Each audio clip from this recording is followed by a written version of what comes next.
Hi, welcome back to Everyday Behavior. My name is Marianne Shepard, and this is the last video in our series this month on sleep. So there are several common pitfalls to sleep. One of those pitfalls is weekends.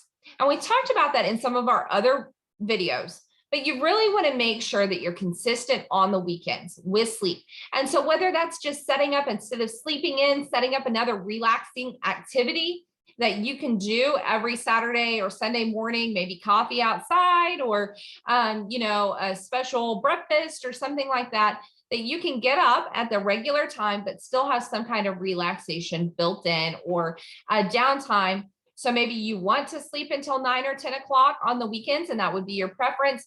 Okay, we're not doing any cleaning, we're not doing any work, we're not doing anything until 10 o'clock on Saturday when we would typically get up. But we're taking that time from 7 a.m. or 6:30 a.m., whatever time you are going to wake up, that you wake up on weekday mornings, and you're taking that time to do things that are relaxing or decompressing. You also want to only allow up to a 1 hour change on one day over your holidays or vacations. So if you're having a vacation or it's maybe Christmas break or Thanksgiving break, one of those days you can have up to a 1 hour change for your special treat, but choose one special day. The rest of the time, try to keep that consistent. Otherwise, you're really going to pay for it. And some of our kids that are really more sensitive to sleep problems or sleep disturbances, it could take that 6 to 8 weeks to get back on track. So you have to really evaluate, is this 1 week of vacation of sleeping in worth 6 to 8 weeks struggle? If the answer to that isn't yes, then you want to really limit that to a 1 day special activity. Over the summer, you can change your sleep times for the summer by adjusting that sleep time up to 1 hour. So that's a 1 hour later bedtime and a 1 hour later sleep in time over the summer. However, you're going to need to start preparing.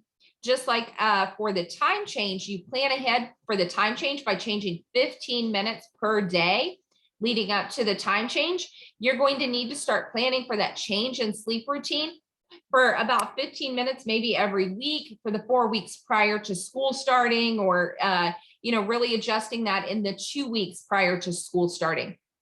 So if you do change your sleep routine and you have a 1 hour shift, which happens twice a year with our time changes, prayers that someday that stops. But you want to be planning ahead for that for the week prior to the time change by changing 15 minutes per day, and the same in the week or weeks prior to school starting to get back on track. Even if you have those changes, whether that's over vacation, holidays, summer, time change, you want to make sure you keep all of your other sleep hygiene consistent as far as those routines, the environment, all of those other things you want to make sure are consistent. Lastly, you want to plan for those extracurricular activities and do not let them take a priority over sleep needs. Sleep impacts overall health, and you have to play for the long game, not the short game. So yes, we want our kids to be successful in extracurricular activities. We want them to be successful in sports. We want them to be healthy and physically active. However, if sports are consistently 9 o'clock games, 10 o'clock games, and that interferes with your sleep time and your child's sleep, you have to determine, is their physical health, their mental health, their intellectual knowledge and performance more important than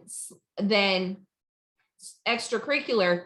And if those variables are more important than your extracurricular variables, then you need to evaluate, is this extracurricular activity the one that is for us? I hope that this has given you some important things to consider when you're thinking about sleep. For additional information on sleep, you can follow us on Facebook at Everyday Behavior with Dr. Marianne. You can also hit the red subscribe button below, and you can locate all of our resources on everydaybehaviors.com. Thank you. Have an excellent day.